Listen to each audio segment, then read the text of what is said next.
你好，我的 vivo S7 进水了，现在开机屏幕不亮，能维修吗？没问题，但需要拆开仔细检查。修好后电话通知您。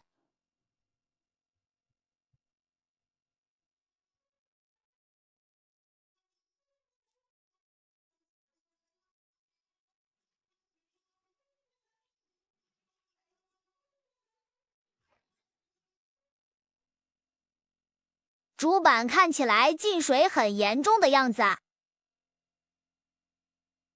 具体还是要拆开看，先从接口处查起。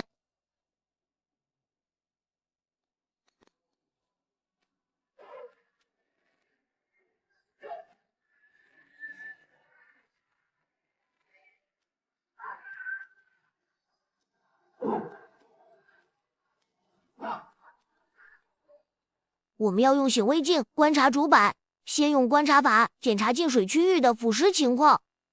那我们开始吧，我最喜欢用显微镜看电路板啦。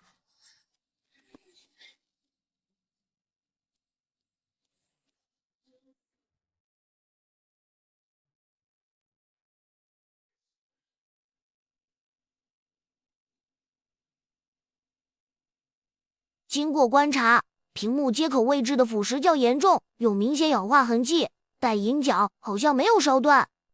那我们先用刷子把这些氧化物都刷掉。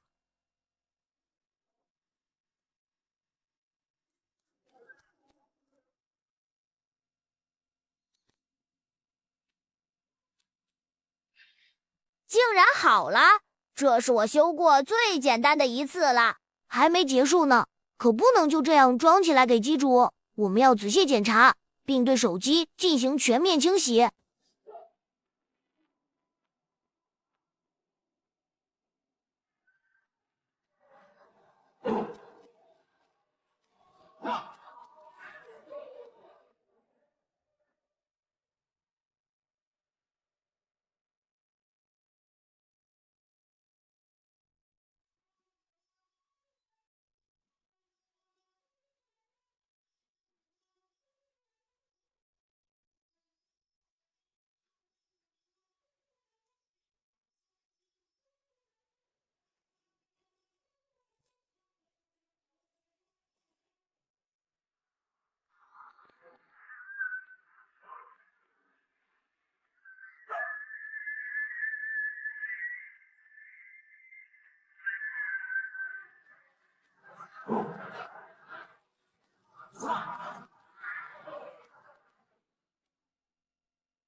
你好，手机修好了。